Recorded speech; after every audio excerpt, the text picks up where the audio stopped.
The year is 2035. You are an American tourist in Europe. You start in Paris with a croissant. You take a hyperloop to Rome for lunch. You finish with a beer in Berlin. It is beautiful. The architecture is stunning. The history is palpable. But something feels off. The streets are clean but quiet. The cafes are full but with gray hair. When you buy a souvenir, you realize the shop is not owned by a local. Entire city blocks are foreign-owned. The ports are foreign-owned. The energy grid is foreign-owned. You are not walking through a superpower. You are walking through the world's most expensive open-air museum. This is the European dilemma. How did the continent that built the modern world become a museum of its own past? This is that story. Back in 2008, the economies of the European Union and the United States were twins, roughly the same size. Europe was slightly bigger. They were economic equals. Fast forward to today. The twins have separated. The American economy rocketed to over $27 trillion. Europe has barely crawled past $17 trillion. The gap between them is now the size of Japan's entire economy. How did this happen? It was not an accident. It was a series of choices. Choices made with the best intentions. Choices that seemed wise at the time. Choices whose bills are now coming due. Since 2008, the U.S. economy grew by 87%. The EU grew by just 13%. If this trend continues, the average European in 2050 will be poorer than the average resident of Mississippi. Let that sink in. This is not a story of failure. It is a story of trade-offs and their consequences. To understand Europe's present, you must understand its post-war bargain. After World War II, Europe made a deal with history. The United States would provide security. Through NATO, through its nuclear umbrella, Europe would focus on rebuilding, on social welfare, on quality of life. It was a brilliant deal. Europe spent its money on butter because America bought the guns for 75 years. This peace dividend funded everything. Free healthcare, 6-week paid vacations, generous pensions, early retirement. It created the highest standard of living in human history. But it had a hidden cost. Dependence. Dependence on American security. Dependence on Russian energy. Dependence on Chinese demand. Dependence on global stability. And when those dependencies shook, the whole model trembled. Today, Europe faces 6 structural challenges. Not random crises, but symptoms of deeper choices. First, de-industrialization. Germany's economic engine is stalling. Second, demographic collapse. Italy and Spain are not having enough children to replace themselves. Third, innovation vacuum. Europe has no Google, no Apple, no Nvidia. Fourth, capital flight. Money is leaving Europe for America. Fifth, energy suicide. Green dreams met cold reality. Sixth, geopolitical awakening. The peace dividend is over. These are not separate problems. They are connected. They feed each other. And together, they ask a painful question. Can Europe maintain its famous quality of life in a world that no longer subsidizes it? This documentary explores that question. For decades, the economic heart of Europe was Germany, and the heart of Germany was heavy industry. Cars, chemicals, machines, the stuff that makes the world turn. The German formula was simple and brilliant. Use American security to stay safe. Use Chinese demand to sell cars. Use cheap Russian gas to power factories. It worked for a generation. German engineering became world famous. German cars dominated global markets. German industry powered European growth. But the formula had 3 assumptions. First, that America would always provide security for free. Second, that China would remain a friendly market. Third, that Russia would be a reliable energy partner. All 3 assumptions would be tested. Meanwhile, in southern Europe, a different bargain was made. Italy, Spain, Portugal, Greece. They traded economic dynamism for lifestyle, for family, for leisure. The birth rate began to fall. In 1960, Italian women had an average of 2.4 children. Today, 1.18 children. A population needs 2.1 just to replace itself. At 1.18, you are looking at mathematical extinction. But Europe had a solution. Or so it thought. Immigration. Bring young workers from elsewhere to pay for the pensions of Asian Europeans. It was another bargain. Cultural integration for economic sustainability. Another assumption.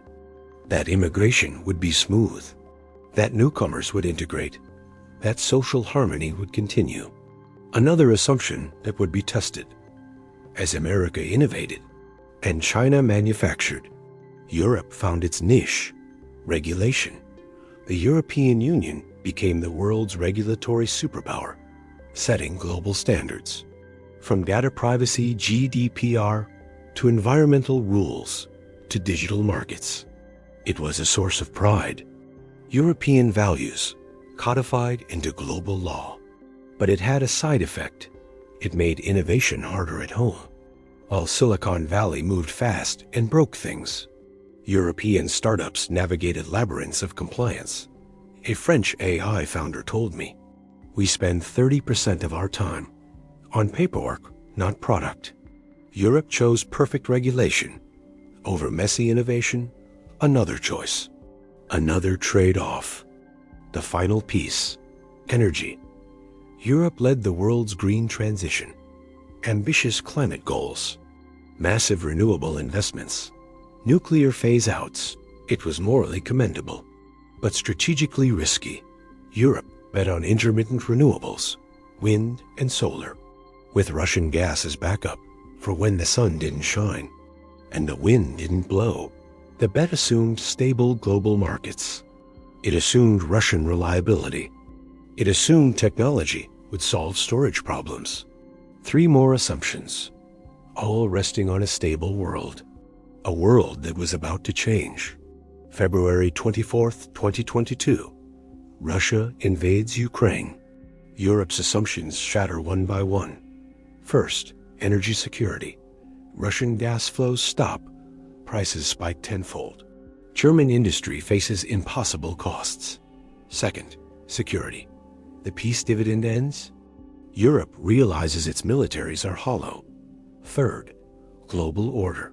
The rules-based system Europe built faces its greatest challenge. In 1 month, 3 pillars of the European model: energy, security, global governance, all shake simultaneously. The comfortable world Europe built no longer exists. Let's talk about BASF, the world's largest chemical producer. They make ingredients for everything: toothpaste, sneakers, cars, medicine. In 2024, BASF made a decision. They began shutting major production lines in Germany. Why? Chemical production needs massive energy. German electricity prices made business impossible. Instead, BASF is spending $10 billion building a new mega site in China. China, where coal powers factories. Germany closed its last nuclear plants, reactivated coal mines, and watches its industry leave for China. The irony is profound. German environmental standards pushing German industry to pollute more in China. The business model, built on cheap Russian gas, has evaporated. Now let's visit Italy. Beautiful food, great wine, and no babies. Meet Matteo, 25 years old, university degree, lives with parents, cannot find stable work. Matteo's paycheck faces a brutal deduction, 40% for pensions. He is paying for his grandmother's retirement. In 1960, 4 workers supported 1 retiree. Today, 2 workers support 1 retiree. Soon, 1.5. The math forces choices. Stay and pay 60% taxes. for a pension you will never receive. Or leave. Matteo is learning German. He plans to move to Switzerland. He is not alone. Young educated Italians are leaving. The tax base shrinks. Taxes rise on those remaining. More leave. A death spiral. Quiet but relentless. While Paris burned over pensions, a quieter crisis was accelerating. The debt. 1974 debt equals 20% of GDP 2024.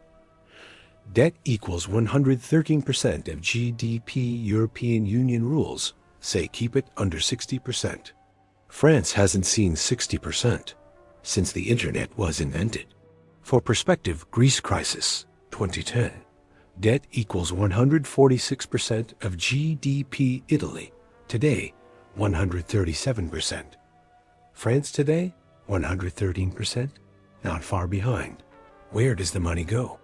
32% of GDP, social spending, the highest in the developed world, higher than Sweden, higher than Denmark, a Rolls-Royce welfare state, dot with potholed roads and crowded hospitals. The money isn't buying quality anymore. It's just maintaining the system. And now, the interest. In 2024, debt interest became France's third largest expense, soon larger than education. France will spend more on past mistakes than on future citizens. Back to Pierre, that 940 euros paycheck. Let's trace where the money goes. His employer pays 3,000 euros total cost. First cut employer taxes, down to 1,900 euros gross. Second cut employee taxes, down to 1,400 euros.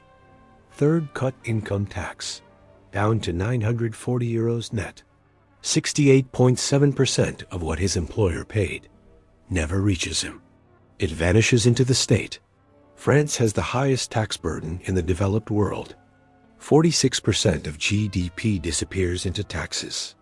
Every second euro produced goes to the government. The consequence? Stagnation. Companies can't afford to hire. Entrepreneurs can't afford to start. The economy can't breathe. And the talented, they leave. France had a wealth tax for decades.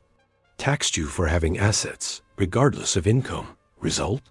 60,000 millionaires left in 15 years, taking their businesses, their investments, their jobs. The cultural message success is suspicious. Wealth is guilty until proven innocent. Better to be comfortably average than risk being successful and taxed into poverty. So the most ambitious make a calculation. Stay or go. Paris AI researcher, 45,000 euros year, 50% taxes. London same researcher, 120,000 euros year, 30% taxes. Difference 45,000 euros net versus 84,000 euros net, nearly double. Walk into Silicon Valley, London finance, Swiss labs, French names everywhere. 3 million French citizens live abroad. Not random citizens, the educated, the ambitious, the entrepreneurs. There's no French Google, no French Amazon. Why? Cedric sold his startup to Salesforce and moved to SF. The Snowflake founder? French, based in California. The Moderna CEO? French, based in Massachusetts. France pays for their elite education, then exports them to competitors. It's the remember that famous French healthcare? Visit an emergency room today in provincial France. Wait time, 8 hours, 12 hours, sometimes 18, not in a pandemic, on a regular Tuesday. They have a term medical deserts, areas with no general practitioner, no doctor for 50 kilometers, in a country the size of Texas with twice the population. Why? Doctors are retiring. No one replaces them. For decades, France limited medical school spots. Numerous clauses, closed number, to keep doctor salaries high, to control costs. Result today, patients travel hours for basic care. Ambulances serve as taxis to distant hospitals. The free healthcare costs time, stress, sometimes lives. The same story in education. France once topped global math rankings. Today, middle of the pack. Teachers underpaid, demoralized, leaving. The government now hires unqualified staff just to put a body in the classroom. The promise of elite public education. Now a scramble for basic coverage. The safety net has holes, big ones, so a split emerges. Two Frances. Those with money opt out. Private clinics, private schools, private security. A parallel society. Those without endure the decline. The free services that aren't really free. Just underfunded, overwhelmed, broken. That word carved on town halls eagle-eyed, equality, is starting to look less like a promise, more like a cruel joke. Private health insurance in France up 40% in a decade. People paying twice taxes for the public system. Premiums for the private escape hatch. And housing? The great divider. Paris 1,500 euros month for 20 square meters. Provincial city 800 euros month for something livable. Minimum wage 1,400 euros. The math forces choices: eat well or live somewhere decent, save or survive. Result: 46% of French 18 to 29-year-olds live with their parents, not by choice, by necessity. The starter apartment doesn't exist anymore. Generation rent in a country that dreamed of ownership. Here's a surprising statistic. The most pessimistic people on earth? Not war zones, not failed states, the French. Year after year, global surveys France ranks last in optimism. Below Ukraine during war, below Colombia with its challenges. The French expect things to get worse. Why? A country with some hard truths emerge. Truth 1. You cannot subsidize reality forever. Subsidize jobs until industries die. Subsidize lifestyles until debt explodes. Delay adjustments, but cannot avoid them. Truth 2. The world does not care about your social model. Chinese factories do not charge extra for French vacations. Indian engineers do not work slower for German pensions. Global competition is merciless. Truth 3. Demographics are destiny. 1.7 workers per retiree cannot fund 0.7 retirements. You can argue with politics, cannot argue with arithmetic. Truth 4. Innovation requires permission to fail. American bankruptcy fresh start. European bankruptcy social stigma. Result: America 500,000 new businesses yearly. 400,000 fail. 100,000 succeed. Europe fear of failure means fewer attempts, fewer successes. Truth 5. There are no solutions, only trade-offs. Every benefit has a cost. Every protection has a price. Europe is discovering its price now. An elderly German woman in her village remembers post-war rebuilding, economic miracle, rising prosperity.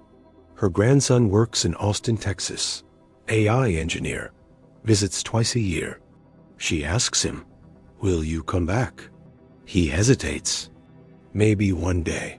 Both know the truth. The Europe he would return to is not the Europe she remembers. We are left with questions, not about Europe specifically, but about ourselves. What do we value enough to pay for? What are we willing to sacrifice? What future are we building? And who will pay for it? Europe shows one possible future.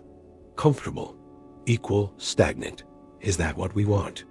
Is there another path? I have no answers, only questions. And perhaps that is where the conversation begins. What trade-offs is your society making? What bills are being passed to the next generation? I am curious to hear your thoughts. This is the weight of civilizational choices.